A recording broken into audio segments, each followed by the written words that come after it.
Hi everyone, my name is Philippa and I'm Commercial Capability Manager here at IGD. I'm also a qualified psychological and performance coach, and so unsurprisingly, coaching is something that I'm really passionate about. I'm often asked, why did I train to be a coach when I've got a background in commercial? Well, for me, I got to a place in my career where I became as passionate about seeing the members of my team grow and develop as I did about doing that next big deal. I mean, don't get me wrong, that's still exciting, but I quickly realised that coaching was the secret to enabling my team members to perform to their full potential. And by my team performing at a higher level, not only did it mean that the whole team's results increased, but it also freed up my time to focus less on the day-to-day and more on the strategic areas that were really going to move the dial.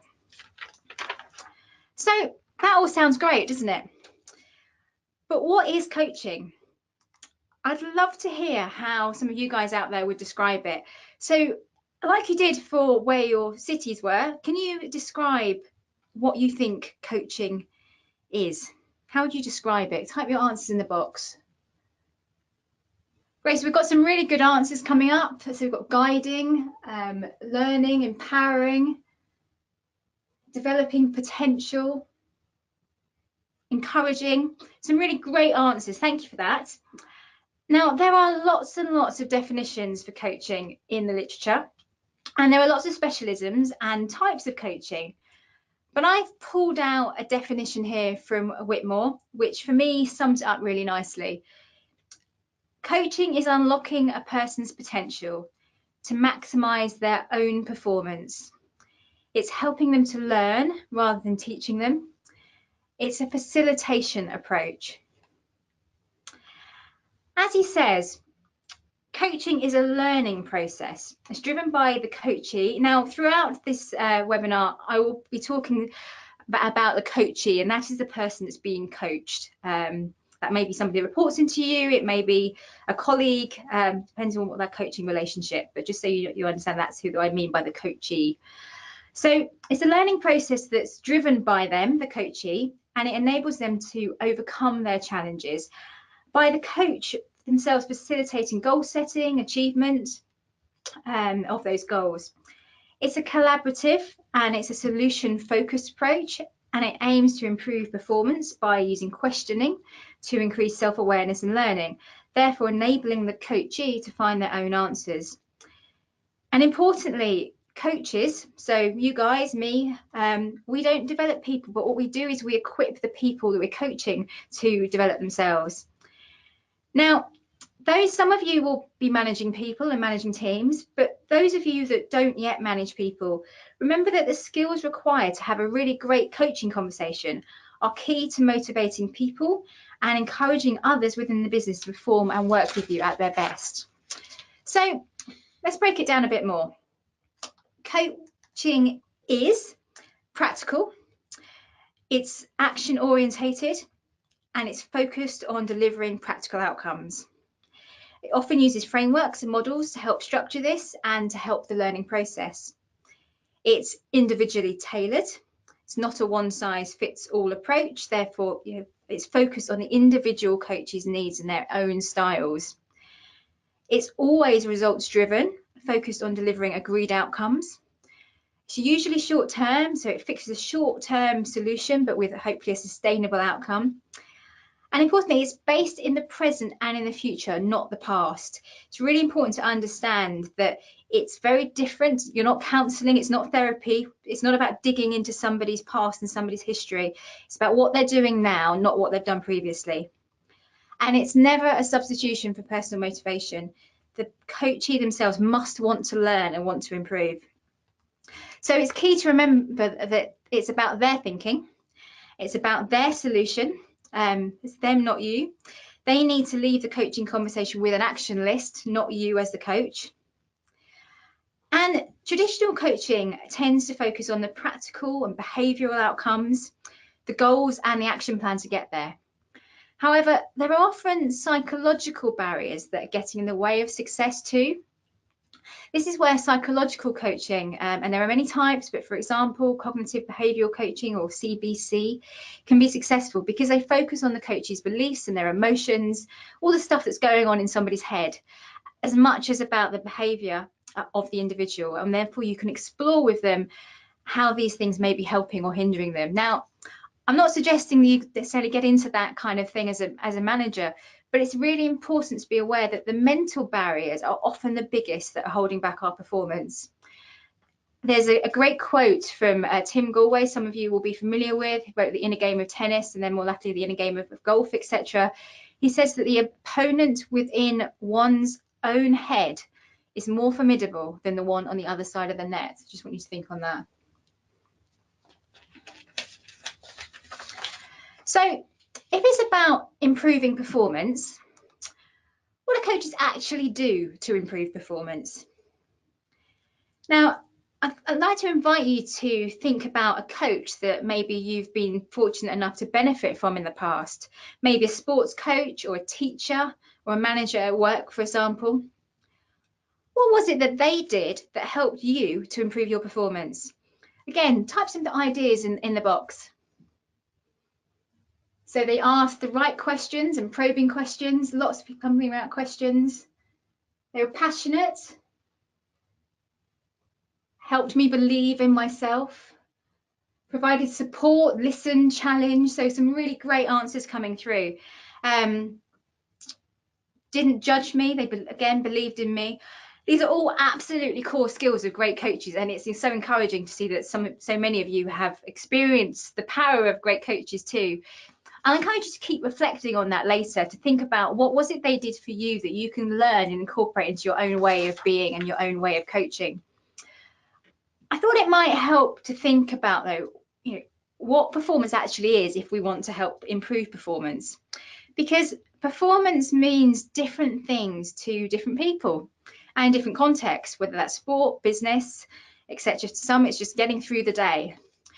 So Downey defines performance as the potential of an individual minus the interference. So just think about that for a moment.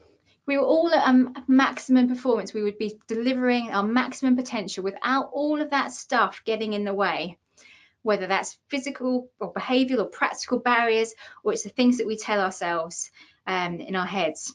So our job as a coach is to help the individual remove this interference, that stuff that just gets in the way and stops them achieving their potential. As I said, it might be practical things, so it might be about working on a plan to overcome them, or it might be mental barriers. I'm sure we can all think of a time when we've had unhelpful thinking from that little gremlin sat on our shoulder that's holding us back. So as a coach, we believe that everyone has the answer within themselves. Everybody has the potential. They just don't necessarily know how to find the answers. So our job is to help them find them. Is to hold up a magnifying glass and let them and help them look a little bit closer. And performance coaching in particular can be about helping to focus on fine-tuning skills and actions, clarifying goals and developing action plans and steps to help achieve the short-term goals, or maybe sometimes longer-term strategic plans. So I want to introduce you now to the coaching continuum. Sometimes we like to call this a coaching dance. And just like the best leaders and the best managers that I'm sure you've experienced, the best coaches are those that are able to flex their style. And you can see here that there's a push end of the scale and there's a pull end. So the push end is around offering guidance, giving advice, instructing. Pull is around reflecting, listening, helping people to solve their own problems. And there's no right or wrong here. So what I'd like to encourage you to do again is think about what your natural style is. Do you solve people's problems for them by offering guidance and advice? Or do you listen and question to help them solve their own? So you've got a poll coming up now. We need to think about what is your natural style. So is it, and where are you on the continuum right now? And again, there's no right or wrong, so please be honest. Are you A, at the push end? Are you B, at the pull end of the scale? Or you're not yet on the continuum, but wanting to be in the near future, so that would be a C. So if you can, the poll will be up on your screens now, so if you can just click push, pull, or I'm not yet on the continuum, and then we'll see what everybody says. Fabulous, thank you for that. So hopefully you can see the results on the screen now. So you can see that the majority, so that 60% of you are at the push end. So of the poll, with 22% pulling, and the rest still yet to join that continuum. And that's a real, as I said, that's a great mix of answers, and there's no right or wrong. And the majority of you being at that push end is no surprise. It's completely normal, because generally we're really nice people, and I'm sure you are all really nice people, and being part of a really nice person is about trying to solve other people's problems for them. It's a lot harder to stand back and keep probing to make that individual solve it. An example of this, so when I started my career back in commercial and account management, I had a boss who I used to think was really unhelpful, because I'd be stuck and I'd not want to make a decision regarding what to do. So I'd go to him and ask for help, and he'd refuse to tell me what to do. He'd either keep asking questions of me and ask what I thought I should do, or he'd tell me to go away and come back with a couple of different recommendations, which he'd then ask questions and get my opinion about. At the time, I found it infuriating, and I wanted to just scream at him that I don't know what to do, and that's why I'm asking you. It was later that I realised that what I, at the time, thought was him being really mean was actually him coaching me to think for myself and make my own decisions, but with his support. Because he realised, even though I didn't at the time, that actually I knew what to do, really. I just didn't want to make the decision or think about it because I was a bit too scared. So whilst most coaches will work in the style of facilitation up towards that right end of this continuum, occasionally coaching may need to be more directional. For example, if the coach, if you've got personal expertise on a subject, which most or many of you will have, an instructional approach may help. And this will often be the case when you're managing people. There will also be crisis situations, and you've just got to get a line running or something, which you might need to take more of that approach. And this is where your continuum might swing from the left to the right and backwards again. And likewise, if you have got personal experience and you may be on that left-hand side, and you may provide more of a mentor role than a coach. So knowing what the right approach is for any given individual at any given time is key to being not only a great coach, but also a great leader.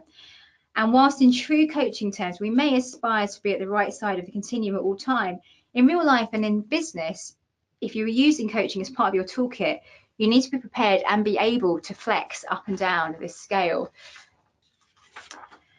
So there are, how do you, this all sounds great. So how do you actually do it? What is coaching? How does it work? There are lots of types of coaching, as I mentioned, and there are lots of models and frameworks to follow this, and lots of books that you can read about. A really simple framework, though, just to get you going, is called the GROW model. It's nice, it's easy to remember too, and I'm sure some of you have probably seen it before. At IGDO, we wrap this with 4 key skills that you need to make you a great coach, as well as a great people manager or a leader. And you can see these around the outside of the model. I'm going to quickly run through each section now, but I only have got time for a top line intro, and you'll probably guess I could talk for hours about this subject. So do get in touch if you want to find out more afterwards. So I'm going to go through each of the four boxes of the GROW model now. So G stands for goal. What is the individual or the coach's desired outcome? Remember, it's their goal, not yours or your target for them. So they need to own it, and they need to understand it and want to achieve it. And we need to be able to distinguish between the end goal and the performance goal, so the mini steps will help them get there. So the end goal might be the bigger picture, so it might be I want to be promoted. It's really important because it provides inspiration, but you need a plan of how you're actually going to get there. So what are your individual KPIs and targets? If you want to be CEO one day, what are the steps you need to take to get there? And they're normally more task related. Now, don't rush this part as a coach. Don't take the first answer that the individual, the coachee, gives you, because quite often you'll find that's not actually the real goal. That might just be the easy answer. It might be what they think they should say or they should want to achieve. And they might not be even being honest with themselves, let alone you. So R stands for reality. What is the current situation? What's going on now? And what's the root cause of that issue? And a coach can really encourage greater awareness in this phase by asking really good questions to help the individual look through the magnifying glass. Now, just bear with me with this, okay? I want you to imagine now that I'm going to ask you to describe the square of carpet that your chair is currently sat on, assuming you're sat on a carpeted office while you're listening to this webinar. If you have no carpet on the floor, then please just go with it. Imagine you are. Now, if I asked you to describe to me that bit of carpet that your chair is currently sat on, you'd probably tell me the colour, the pattern, maybe the length of the pile. I imagine that would probably be about it. Now, imagine I handed you a magnifying glass and I asked you to really examine it. You'd see things in the carpet that you'd never see on the surface. You'd see the microfibres, the types of fabrics it consists of, the variation in colour of the different filaments, and possibly a whole ecosystem of dust and life itself. Although let's not dwell too much on that because some of us probably haven't had our lunch yet. Now, this is our job as a coach. We help the individual to see the real depth and the richness of the reality. It can really throw up some eureka moments for them. And you may have got a view, and you can share some feedback, but make sure you hear their perspective first. Don't just tell them yours. Okay, so then moving into options. And this is about what options and opportunities do they have to achieve their goal. And at this stage, it's not about finding the right answer. It's about creating as many options as possible. The quantity at the beginning of this process is more important than the quality of the answers they're giving you or the feasibility. It's about getting the creative juices flowing. And from this broad base of options, the specific and the more feasible action steps can be created. But it's about unlocking those barriers and just encouraging people to just see that there are actually options out there, even if some of them might seem a little bit daft. And often negative assumptions and history get in the way of creativity and prevent people seeing through the fog. So a good coach invites them to a coachee to ask themselves, well, what if? What if that barrier didn't exist? What if that wasn't the case? Then what?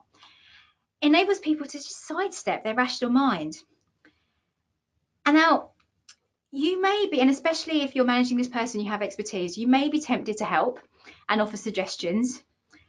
And that might be okay if they're really stuck and you've got expertise in the area.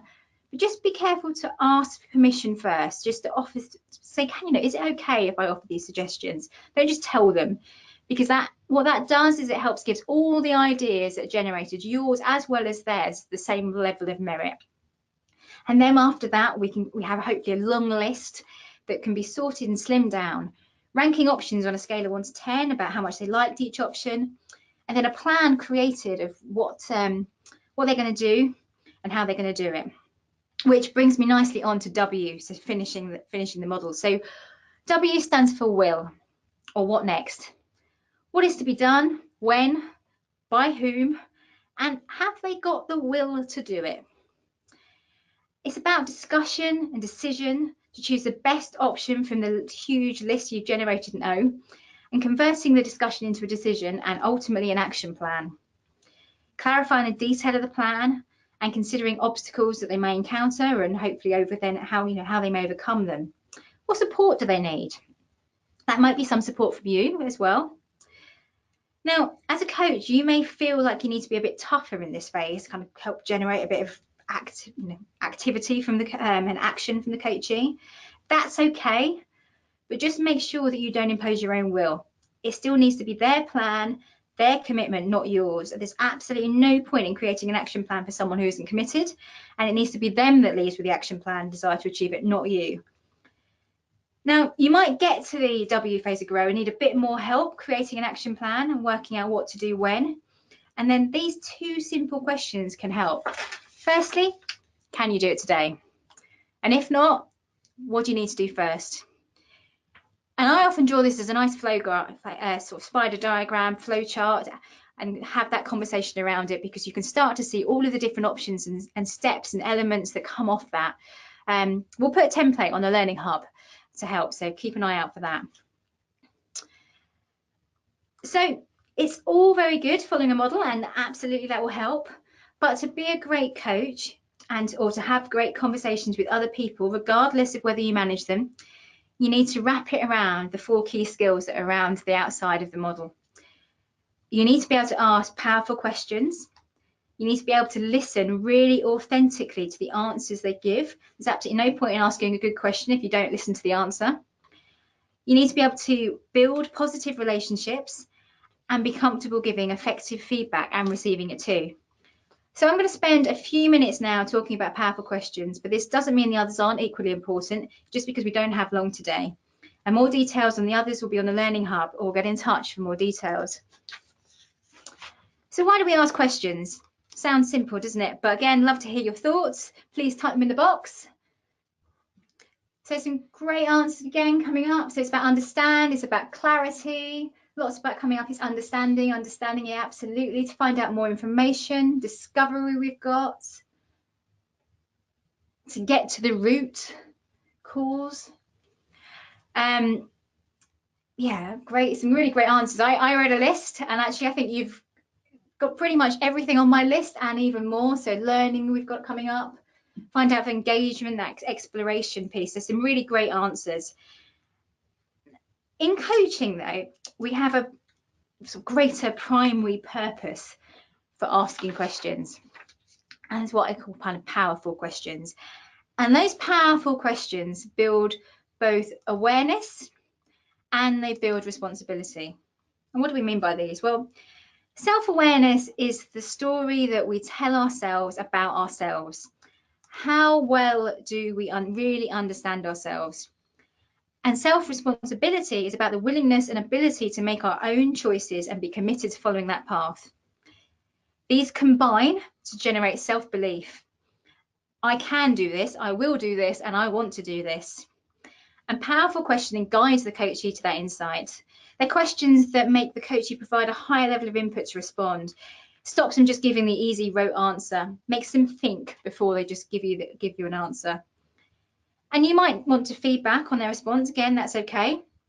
Either on the accuracy of the response or the type of response. So, for example, it may not be accurate to assume you're going to go from a coordinator role to head of department within 6 months. That's fine to feed that back. So, what distinguishes a powerful or a coaching question from any other? And they have the following 3 things. Firstly, they have a clear objective. So know why you're asking it. As well as building self-awareness and self-responsibility, the question should be the result of you listening attentively to the conversation and following their direction and agenda rather than your own. They're also simple and easy to understand and often quite challenging, at least challenging the individual to think. And they always will have a positive intent. It's not about trying to catch people out or put words in their mouth or lead them in a certain direction. They're about trying to establish where they are and how they can move them forwards. So good, powerful questions produce thoughtful responses without making the coachee feel defensive. Other things to think about, questions should be open, so not able to be answered with a yes or no answer, again, to encourage kind of thinking and exploration. Think about choosing your words carefully to avoid implied criticism and defensiveness. Why and how can trigger that defensiveness. So think about how you could swap those for other words. For example, what are the reasons that you took that path of action? May sound less critical than why did you take that path of action? And the questions, are so powerful because they do provide that magnifying glass I talked about earlier. They give the coachee more and more information and new points of view and uncover blind spots to let them naturally raise their own awareness to them and then work to improve them. So a few tips for the good questions. Firstly, suspend your own agenda. Don't use leading questions to move along a prescribed path and follow your coachee's lead. Secondly, be comfortable in not knowing what the answer might be. Follow them and listen. Don't try to think ahead of the next great question. Listen to their body language as well as their tone of voice, and be comfortable that you don't necessarily know which direction it's going to go. You might need some silence behind a question. That's fine. There's nothing wrong to say, give me a moment to think about how to frame my next question.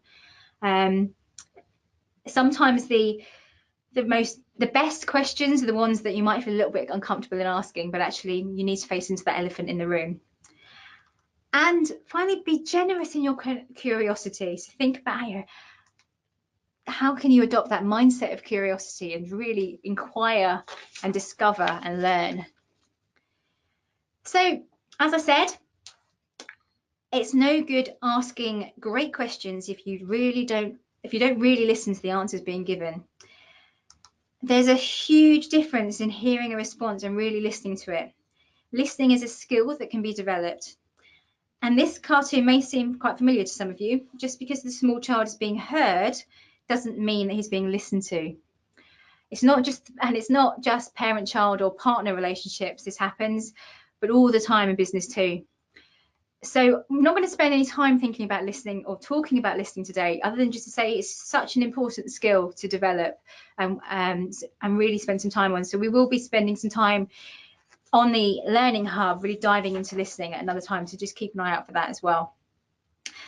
But for now, I want to spend a bit of time just thinking about how to give and to receive effective feedback, because it's something that's equally important to you, whatever role or level you are in an organisation, whether you're managing a team or not.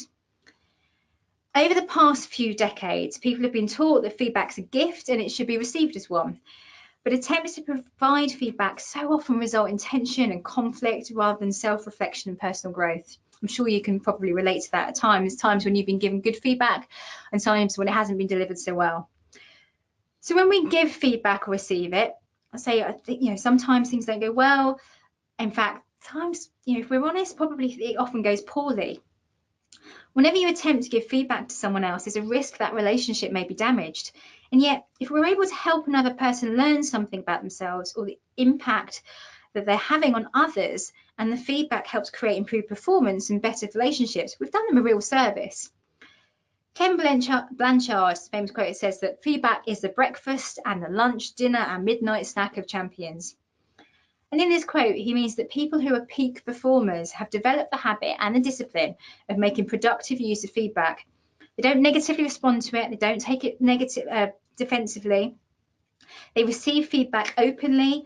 And when they do, and generally people will receive feedback openly where there's trust. When they know the motives of the feedback giver are to enable that self-reflection, self-observation and improvement. They know the feedback is not judgmental. And again, like listening and many other skills, it's not something that necessarily occurs naturally. It's something you need to think about, and it's a skill to develop. So I'm just going to quickly introduce you to a model here, which will help you hopefully introduce some feedback. So this is what we call the E-squared C-squared framework. Some of you may be familiar with AID, which is very similar. And you can see this on your screens now. So really importantly, the first piece is, what is the example? What evidence have you seen? And it's really important to be specific. So in that meeting earlier, or the presentation that you gave, I saw you do such and such. Your slide, the way you presented, the way you did whatever you did, be really specific. Then think about what effect that had. So for example, the impact it had on me was I took more notice of you, or I see a different reaction that many people had, or I didn't seem like the room quite understood. And then importantly, the change or the continuation that you want. So what's the opportunity? What do you want the person to do more of or to do differently to take it to the next level of improvement? And it's really important to remember that feedback needs to be positive, and it needs to, as well as developmental. So don't just save it up for when you want to tell somebody that there's a way to improve. Things to think about just leading on from that then. So top tips to really boost your feedback. Just ask yourself, is it balanced? Does your message balance that issue with opportunity, both positive and developmental? We need to recognise the virtues of someone's performance as much as we do the shortcomings. Not every time we give feedback, but over time, we should be giving balanced. If someone only ever receives feedback on the less good aspects of their performance, not only will it affect their morale and their self-belief, it will also reduce the credibility of the feedback giver. It needs to be owned by you.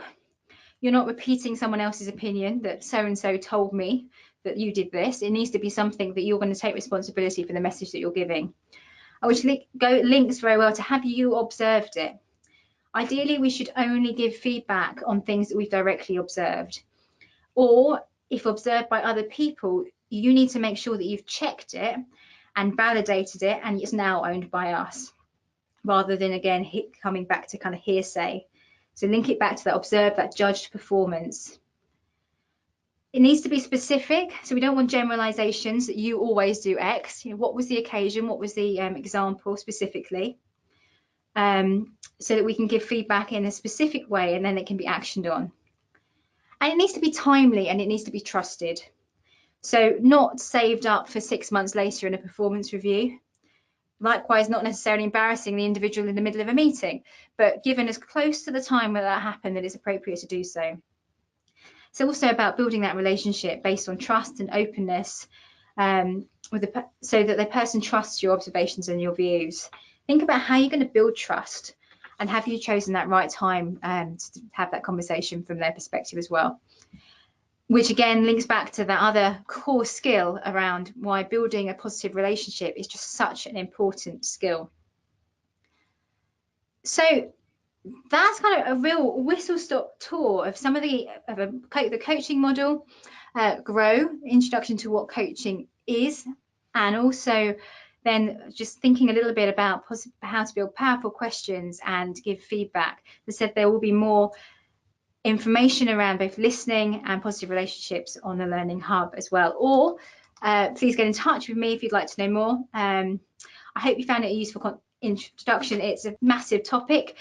It's one that I'm sure you realise I can talk for hours about, because it really is exciting when you see people develop and perform at their potential, and you know that you've helped them remove the interference that's getting in their way. So do please get in touch if you want to know more about coaching or the coaching programs or coach training programs IGD run. Thank you.